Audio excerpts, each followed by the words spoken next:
BBC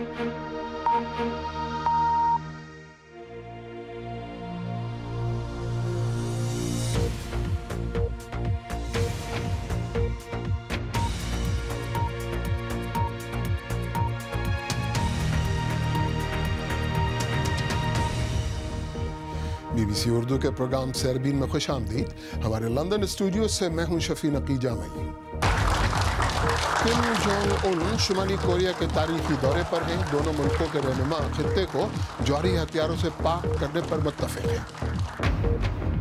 Pakistan मुस्लिम league नून की हुकूमत अपनी मुद्दत के आखिरी अय्याम में बजट पेश कर रही है। माजी के मुकाबले में ये बजट कितना मुख्तलिफ है। और टेक्नोलॉजी बुलेटिन क्लिक में देखिएगा कि किस तरह अब अमेज़न की एलेक्सा बच्चों को शाइस्तगी से बात करना सिखाएगी। शुमाली और जनूबी कोरिया के सुदूर के माबैन एक दहाई से भी ज़्यादा अरसे के बाद आज दोनों मुल्कों की सरहद पर एक तारीखी मुलाकात हुई। इस मुलाकात में शुमाली कोरिया के सदर किम जोंग उन और जनूबी कोरिया के सदर मून जे इन जज़ीरानुमा कोरिया को जौहरी हथियारों से पाक करने वाला खित्ता बनाने और वहाँ पायदार अमन के क़याम के लिए कोशिश करने पर मुत्तफ़िक हुए हैं। तफसील उमर आफरीदी की ज़बानी। एक तारीखी लम्हा जिसका इंतज़ार दोनों मुल्कों के अवाम के साथ आलमी बरादरी को भी था। दोनों मुल्कों के दरमियान गैर फौजी इलाके में वो पट्टी जो इन मुल्कों को एक दूसरे से जुदा करती है। शुमाली कोरिया के सदर किम जोंग उन ने सरहद अबूर करके जनूबी कोरिया की सरजमीन पर कदम रखा। 50 की दहाई में जंग के बाद शुमाली कोरिया के पहले सदर जिन्होंने सरहद अबूर की। फिर वो गैर मुतवक्के तौर पर जनूबी कोरिया के सदर मून जे इन को शुमाली कोरिया की हदूद में ले गए। रिवायती इस्तकबाल और दोनों जानिब से जज्बा खैरसगाली का इजहार। सरहद पर मौजूद दरख्त की जड़ों में खाद और पानी डालने से इस अज़्म का इजहार कि नया ताल्लुक़ इस तनावर दरख्त की तरह हरा भरा रहे। और इस अज़्म को अमली शक्ल देने के लिए अहम मसाइल पर बातचीत। सरबराह मुलाकात के बाद शुमाली और जनूबी कोरिया के माबैन मुश्तरका मुआहदे पर दस्तखत से बाहमी ताल्लुकात में बेहतरी की राह हमवार हो गई और दोनों मुल्कों के माबैन जंग का ख़तरा अमलन टल गया। आलमी मीडिया के सामने सदर किम जोंग उन ने अमन के लिए अपने अज़्म का इजहार करते हुए कहा, दोनों कोरियाओं के दरमियान जंग की कोई वजह नहीं है।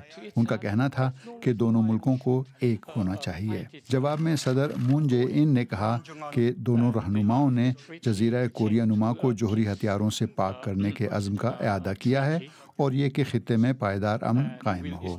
दोनों मुल्कों ने आर्जी जंगबंदी की 65वीं सालगिरह पर अमन मुआहदे का ऐलान भी किया है। Umar Afridi, BBC news.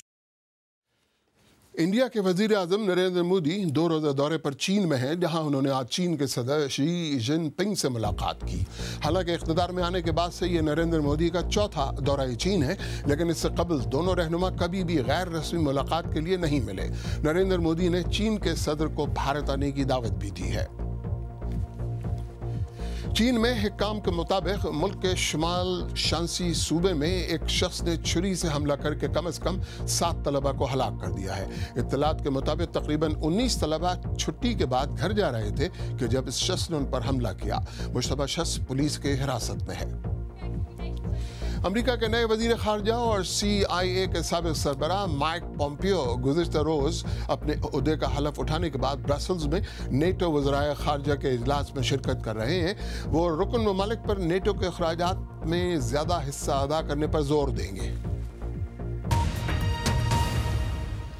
हुकूमत पाकिस्तान की जानिब से बैरून मुल्क असासे और काला धन रखने वाले शहरियों के लिए एमनेस्टी स्कीम पर सियासी जमातों की जानिब से तनकीद की जा रही है।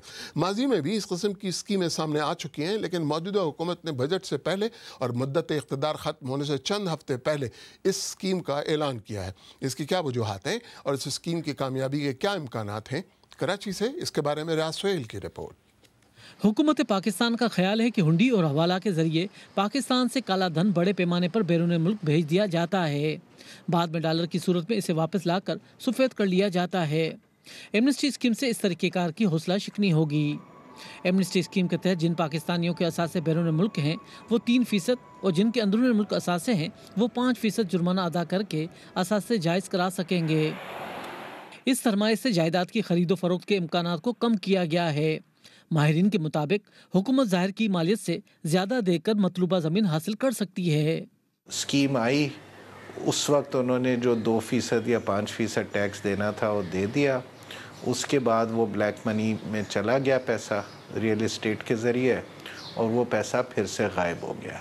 तो ना एमनेस्टी स्कीम के जो हदफ हैं वो पूरे होते हैं, और रियल एस्टेट की जो इस वक्त बिल्कुल ही एक तरह से आर्टिफिशियल दाम बढ़े हुए हैं, वो और ज़्यादा तेज़ी से बढ़ते हैं। सनतकार इस स्कीम से खुश हैं क्योंकि वफाकी तहकीकाती इदारे, कौमी एहतसाब ब्यूरो और FBI आमदनी के ज़राए का कोई हिसाब किताब नहीं करेंगे। इसके बावजूद एक गैर यकीनी की सूरत-ए-हाल मौजूद है। इसमें बिज़नेस कम्युनिटी में इसमें बड़ा एक्स्ट्रा वैगेंट किस्म का रिस्पांस है, और लोग ये चाह रहे हैं कि इसमें भरपूर तरीके से इंटरेस्ट लें और इसमें इसका यूटिलाइज़ करें इसको, और अपना पैसा बाहर से लाएं। अब उसमें ये जो पॉलिटिकल इंस्टेबिलिटी है ये यकीनन इसमें अपना रोल नेगेटिवली प्ले करेगी और कर रही है। अब इसमें अगर गवर्नमेंट की तरफ से फर्दर कुछ इसमें अगर सिक्योरिटीज़ आ जाएं तो मैं समझता हूँ कि ये पाकिस्तान की कामयाब तरीन स्कीम होगी। पनामा लीक्स का मामला सामने आने के बाद इंडिया और इंडोनेशिया समेत कई ममालिक ऐसी एमनेस्टी स्कीमों का ऐलान कर चुके हैं।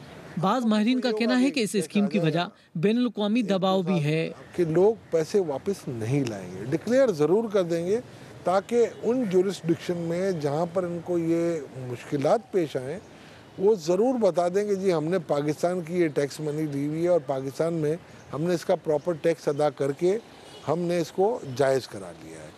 अब 2 से 3% के डिफरेंस में लोग कभी रिस्क नहीं लेंगे पाकिस्तान लाने का। इक़्तिसादी माहिरीन का ख्याल है कि आम इंतखाबात से पहले इस स्कीम को जारी करने के पीछे सियासी मकासद हैं। शायद यही वजह है कि हिज़्ब इख्तिलाफ की जमातें इस टैक्स एमनेस्टी स्कीम की पार्लियामेंट के अंदर और बाहर शदीद मुखालफत कर रही हैं। रियाज सोहेल, BBC न्यूज़, कराची। और पाकिस्तान के बजट पर मजीद बात करने के लिए इस वक्त इस्लामाबाद स्टूडियो से मौजूद है हमारे नामनिगार आसिफ फारूकी। आसिफ फारूकी साहब, इस बजट की ख़ास बात है क्या?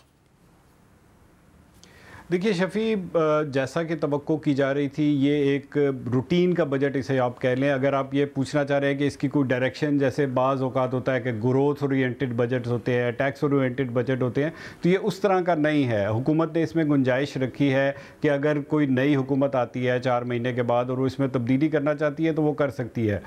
मोटी मोटी बातें यही हैं कि खसारे का बजट है, पहले से कम खसारा है लेकिन बहरहाल मौजूद है। इसी तरह जो बड़ा हिस्सा है कौमी आमदन का या 50% से ज़्यादा वो गैर मुल्की कर्ज़ों की अदायगी में और दिफा पे खर्च हो जाएगा। दिफा में जैसे रूटीन में होता है पिछले कई सालों से 10% इजाफा किया गया है। तो आम सा बजट है जिसमें अगली हुकूमत के लिए काफ़ी गुंजाइश रखी गई है। तो आसिफ फारूकी, रिलीफ या मराहत कहाँ पर दी गई हैं?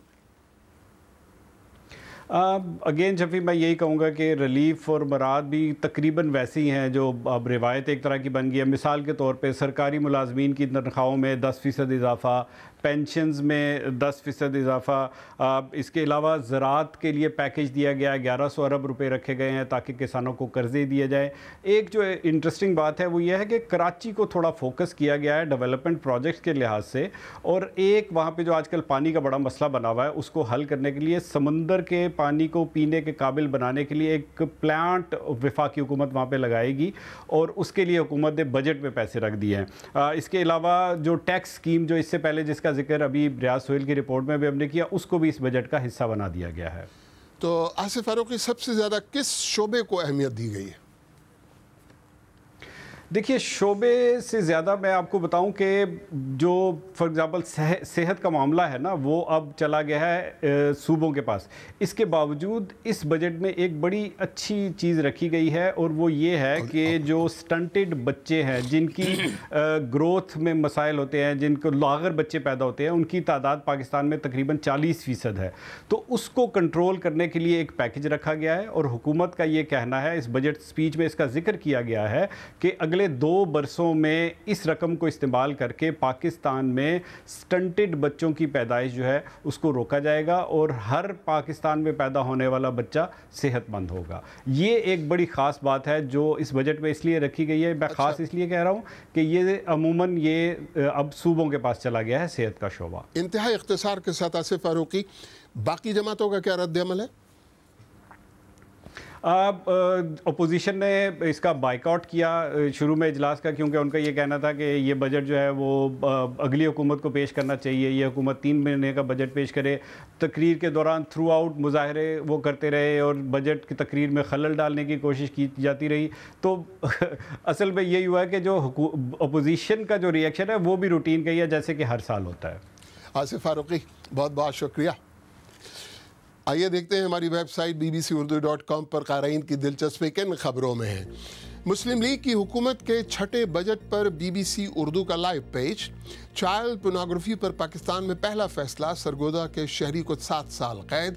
शुमाली कोरिया का तनाज़ा है क्या? ये है वो मौज़ूआत जो बड़ी दिलचस्पी से पढ़े जा रहे हैं। BBC उर्दू के प्रोग्राम सरबीन में आगे चलकर देखिएगा।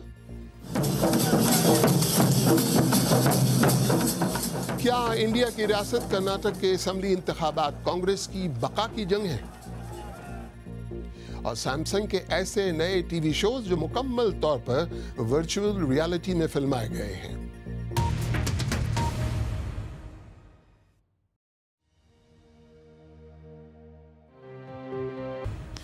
BBC उर्दू के प्रोग्राम सरबीन में एक बार फिर खुशामदीद। इंडिया की रियासत कर्नाटक में 12 मई को असम्बली के इंतखाबात होने वाले हैं।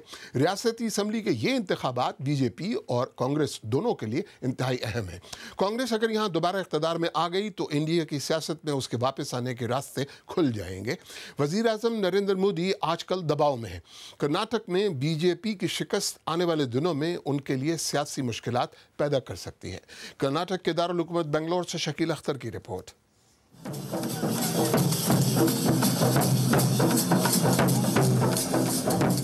जनूबी रियासत कर्नाटक में इंतखाबी मुहिम इस वक्त उरूज पर है।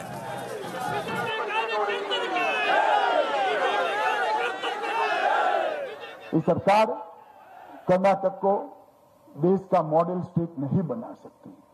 कर्नाटक के अंदर बेंगलुरु नाम का एक ऐसा हब है। रियासत में कांग्रेस को इख्तिदार से हटाने के लिए बीजेपी की मरकजी क़यादत पिछले महीने से ही सरगर्म है। कर्नाटक का जीत बहुत महत्वपूर्ण होगा, बहुत स्पेशल होगा, बहुत इंस्पिरेशन होगा। कर्नाटक क्योंकि कल्चर में, हेरिटेज में, कृषि में मैंने कहा वेरी स्पेशल स्टेट है। डेफिनेटली ये तो भला बहुत मजबूत होगा। उधर कांग्रेस के लिए भी कर्नाटक की जीत रियासत से ज्यादा कौमी सतह पर अहमियत की हामिल है। हमको एक बड़ा बूस्ट होगा क्योंकि राजस्थान का इलेक्शंस आ रहा है और नेक्स्ट ईयर 2019 का, and Karnataka is a very strong state also in terms of leaders. It's a huge message from the people कि हम बीजेपी को रिजेक्ट करते हैं। जो उसका आइडियोलॉजी है, उसका सोचना वाला तरीका है, उसका एक ओपन रिजेक्शन होगा। तजयकारों का ख्याल है कि कर्नाटक का ये असम्बली इंतखाब कांग्रेस के लिए वजूद की लड़ाई है, साथ ही ये आइंदा पार्लिमानी इंतखाबात के रुख का भी तयन करेगा। पर चांस कर्नाटक में बीजेपी हार गई तो एक तरह से आपका राजस्थान और मध्य प्रदेश का कैंपेन थोड़ा ठंडा पड़ सकता है, क्योंकि इस डिफीट के बाद आप गए तो। सो ये last 1 year preparation for Lok Sabha election के लिए थोड़ा उन्हें समस्याओं का सामना करना पड़ेगा अगर वो कर्नाटक में हारे।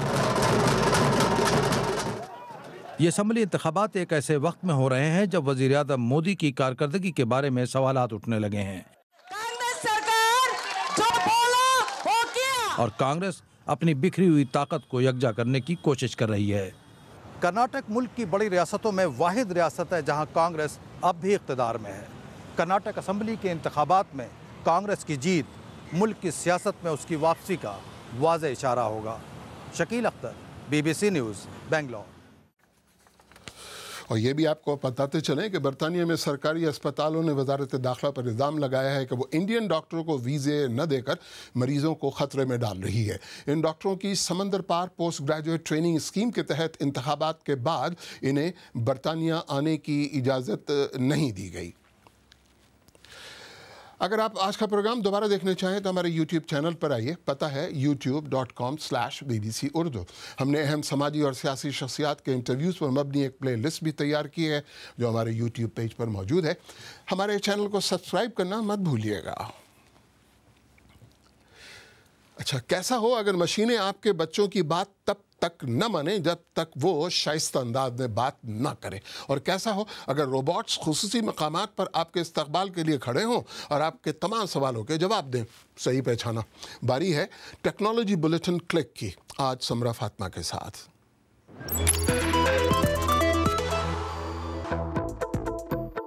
अमेज़ॉन की voice control smart assistant Alexa अब तक तो बड़ी खामोशी से ऑर्डर्स लेती रही, लेकिन अब उससे काम लेने के लिए बच्चों को एलेक्सा से प्लीज और थैंक यू भी कहना होगा। दरअसल टेक्नोलॉजी के इस दौर में कई वालिदैन को शिकायत है कि बच्चे तहजीब से दूर होते जा रहे हैं। ख्याल है कि इस नए फीचर के जरिए बच्चों में शाइस्तगी से बात करने का शऊर आएगा।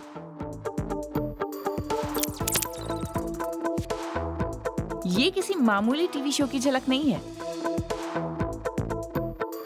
सैमसंग की जानिब से रिलीज किए जाने वाले 6 नए टीवी शोज को वर्चुअल रियलिटी में फिल्माया गया है।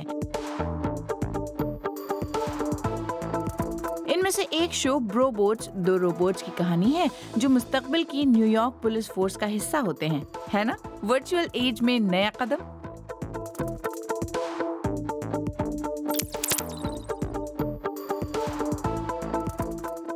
टेक्नोलॉजी कंपनी एनवीडिया के रिसर्चर्स ने किसी खराब क्वालिटी की तस्वीर को ठीक करने का नया तरीका ढूंढ निकाला है जो एल्गोरिदम की मदद से जान लेता है कि तस्वीर में क्या गड़बड़ है। सॉफ्टवेयर पेशगोई कर लेता है कि गलती कहाँ है और उसे कैसे ठीक किया जाए।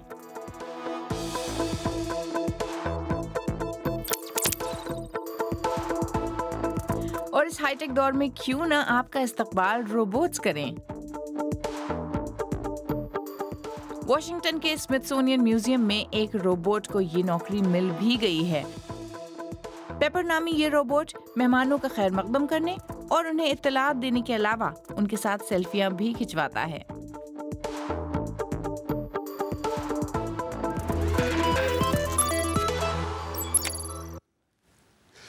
अगर आप चाहें तो मुझसे और हमारी टीम के दीगर साथियों से ट्विटर पे भी रब्ता कर सकते हैं। मेरा ट्विटर हैंडल है @शफी_नकी_जामई।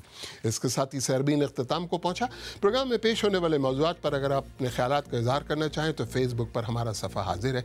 मुझे पूरी टीम समेत इजाज़त दीजिए। खुदा हाफिज़।